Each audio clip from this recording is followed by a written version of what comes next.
Hello everyone, this is Calvin Castine. It's a bright, beautiful Sunday afternoon, July 18th, 1993. Temperature is very pleasant, not too hot out. A perfect, ideal day to be enjoying the sunshine. And a lot of North Country residents are responding to a jamboree here at the VFW at the Twin Bridges site on Route 11. The jamboree is to benefit transportation for Peter Surprenant, who was injured in an accident about 14 years ago. As a youngster, he was playing in a haymow and he injured his back, and he's been in a wheelchair ever since. And his brother Donald Soupy Surprenant, along with a bunch of other people, have organized this jamboree so that Peter can have some decent transportation. And we're going to take a quick look inside, and we're hoping that one of the organizers will talk to us about what is happening here today.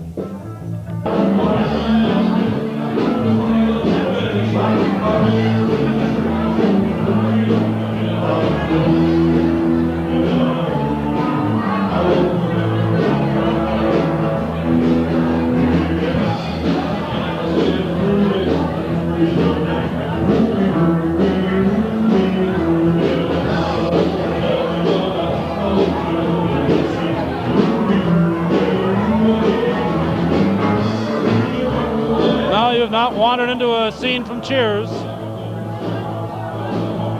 is the inside of the VFW on this July 18th.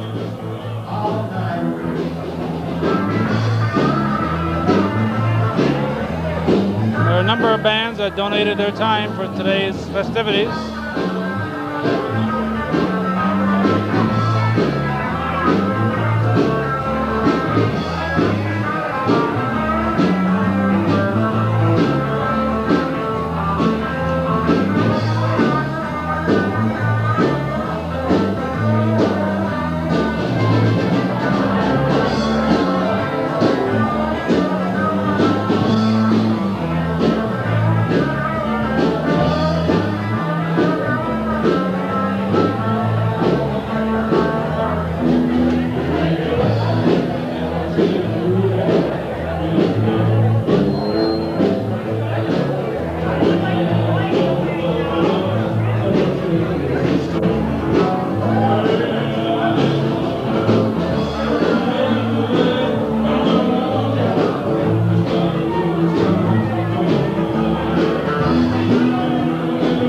In a moment, we'll be cutting to an interview with, hopefully we'll have, with someone who can tell us how it went today.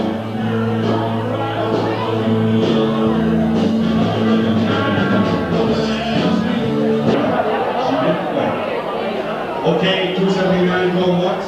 Peter asked me to get his young friend JJ on camera. Here's his buddy JJ, who has come to help support the activities here.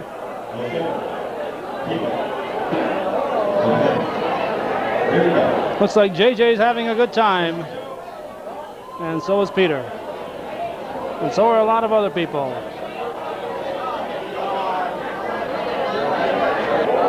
The grand prize is the weed whacker. Don't go away. That's coming up in a little while. Donated by Bob Armstrong.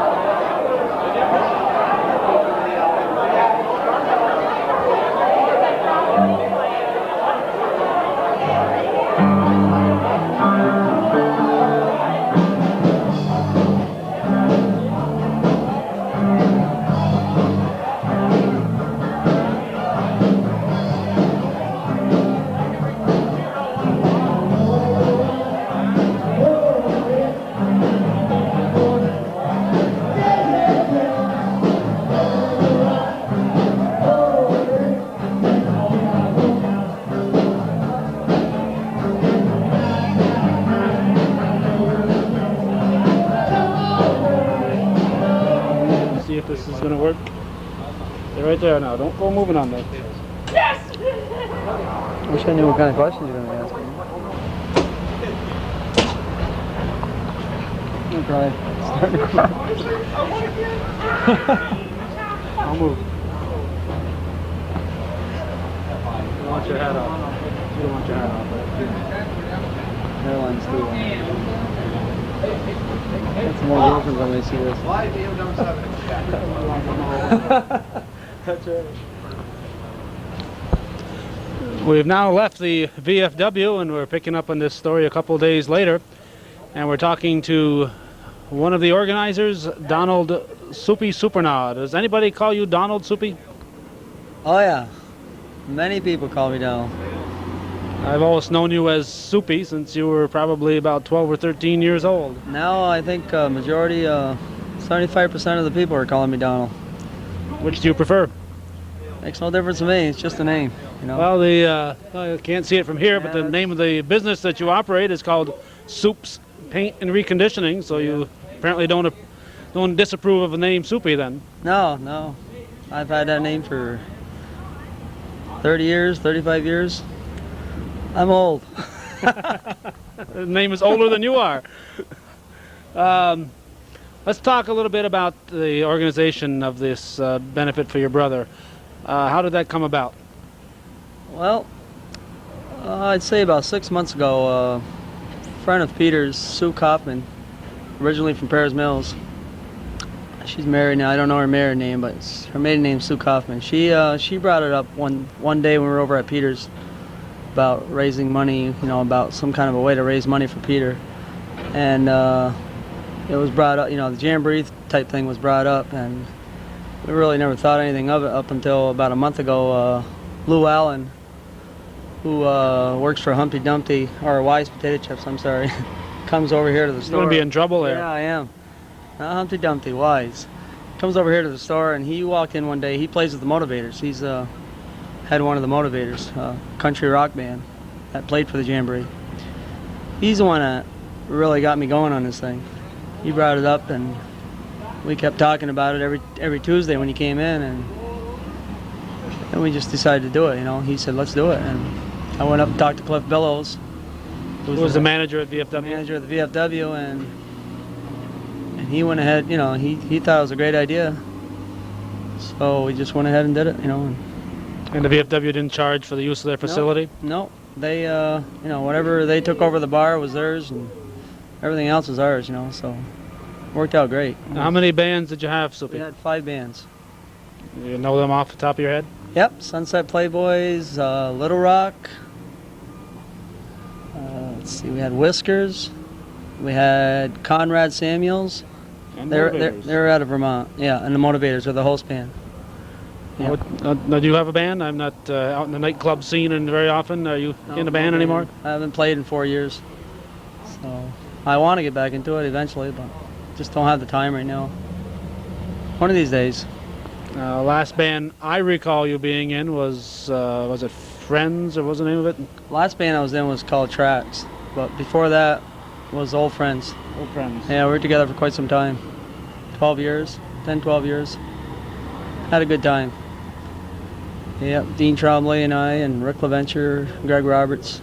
Well, you, Rick, and Greg had been together for quite a while, hadn't Yeah, we played as a trio for about 10 years. And then Dean joined the band.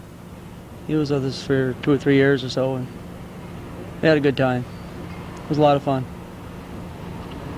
you? Okay, how did the Jamboree turn out financially? Financially, it turned out much better than we expected. We expected, you know, we were thinking maybe of raising $700-800 or so. We thought that would have been great if we would have raised that much, and we ended up raising double that, you know, $1,600, $1,700. So it was a great success. Now, all 5 bands donated their time, right? Yep, they donated all their time. And they were tired. Some of the bands had played prior to Sunday. They had played 3 or 4 jobs before that, so they were, you know, a lot of the members were really tired. Now, do they all have to go there and set up their own equipment, or how do they work that? I know that setup is a big part of having a band. Motivators, the Motivators are there at noon. I got there at noontime. Motivators are just pulling in. They set up all their equipment. And the only thing the other band members had to do was walk in with their guitars or whatever, keyboards. And just Other plug in. than that, And just yeah. plugged in. Basically, they used Motivators instruments is what they did. So it worked out pretty good for them.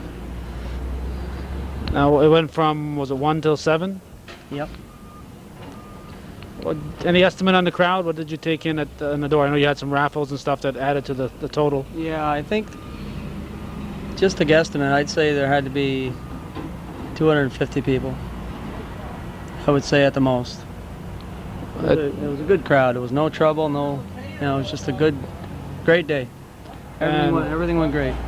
As I mentioned on the original part of this tape, it was such a beautiful day outside that Yeah. it was surprising that so many people cared enough to come out, and it must have made Peter feel pretty good about all that, just so people care. Like I said before, I was there at lunchtime, at noontime, and really nobody started. The band started playing. The Motivators started playing at 1, and they were only playing to a handful of people till about 2:30. And then all of a sudden, everybody just started pouring in. And I was amazed because it was a hot, sunny day, and I just didn't think anybody would want to be cooped up inside. But people do care. It shows that people do care, about other people, especially being handicapped the way Peter is. Now, your brother Peter is, according to what I read in the paper, was 1979. It doesn't seem like it's been 14 years already. So, and that's probably about half his life ago. He was about 14 when it happened, wasn't he? He was he was just turning 14. Yeah. And it happened in was it a hay barn? He was Up playing here in a at hay barn? Boudreaux Farm up on Oak Street. Happened on a Monday night, around 6:30. Yeah. And it's just, They were swinging from a rope is what they were doing, and just lost his balance. And he fell right on a bale of hay. He only fell 8 feet. He landed just right in the back of his neck. and it's the type of thing that kids for thousands of years have been doing, and nothing ever happened. It's just a freak accident, and as a result, Peter's in that wheelchair. How much money is he looking to raise for this? Do you know? Well, he needs, depending on what kind of van he wants to purchase. Really, what he's looking for right now is basically a decent down payment. This way, his payments will be at a rate where he can afford to make them. Make a monthly payment and finance the van. So he's not looking to pay for the van in its entirety, then? I don't think so, because we'd have, I don't know how we could possibly do that. I really don't. Any idea how far along he is? The 1600? Is he over the 2000 mark at this point, or? Yeah, he's about 2100 or 2000, 2100, somewhere around there right now. That's about what we've got in the account right now. We opened a savings account for him. That's where he's keeping the money right now. Plus, he's going to get the interest off the money, depending on how long he leaves it in there. Hopefully that won't be a lot of interest because it won't be in there that long. Yeah, hopefully, yeah. Now there's canisters around at different places. I know first canister I recall seeing was at the Lakewood Market in Rouse's Point, which Peter lives at Carrier Apartments right across the road from there. And are there others? Yeah, at they're various scattered places? all over. They're scattered all over Moores, Ross's Point, Champlain. We've picked up, they've been out for about 2 months, I believe, and we've picked up probably $300-400 on the canisters. So if you're basically you're in convenience stores, I would assume? Yeah. So if you're in a convenience store and you see one of these canisters and you'd like to contribute, don't just throw the change that you get back from your, make a sizable contribution if you feel something you want to contribute to. It doesn't have to be just the dimes and the quarters, but even dimes and quarters add up after a while if enough of them get in there. Is there an address that if people who are viewing this and while they're thinking of it want to send a contribution in? Is there an address they can send it to? Peter's address, maybe? Yeah, they could send it right to Peter in Ross's Point, Carrier Apartments, apartment 24, Ross's Point, New York, care of Peter Surprenant. And that's Surprenant? Yep. Yes, it is. Okay. Now, the reason we are here talking about this is because I was approached about giving this some coverage. I saw Peter, I can't remember where it was I saw him. I think it was I know where it was now at the Rouse's Point 4th of July festivities. And he'd asked what it would cost to get some type of a thing on TV, and naturally not about to charge for publicity on something like this. But I know there's a lot of worthwhile activities going on out there, so if you're involved in one, don't wonder why we're not going to you. Contact Hometown Cable and we'll be glad to give you a plug. I can't seek out all these very worthwhile things that are happening and track them all down, so we need your input on it. Is there anything else that you feel, I know you were a little reluctant to get on here in the first place, Soupy, and you're probably anxious to get this over with as quick as possible, but is there anything else that you feel should be said at this point? I just hope we can do this again down the road for someone else in need. And I'd just like to thank, everybody. I'd like to thank yourself. I'd really like to thank Steve Manor for Great the article. Yeah, and the Plattsburgh Press. It was really, that's what brought most of the people over, I think. Otherwise, I don't think a lot of people would have even been aware of it. So we had a lot of flyers out and stuff, but flyers don't always work. Well, it was very timely. It was just, I think, the Saturday before. Yeah, and the picture of Peter was, almost the size of the whole page, front page, so couldn't miss it. Yeah, it was great. It was a great article, and of course, Steve isn't always sure. He could write the greatest article in the world, and sometimes they get buried in there. So the press itself did cooperate with Steve this time, and he gave it a good spot. He didn't charge us a cent for that, and I mean, normally something like that would cost lots of money.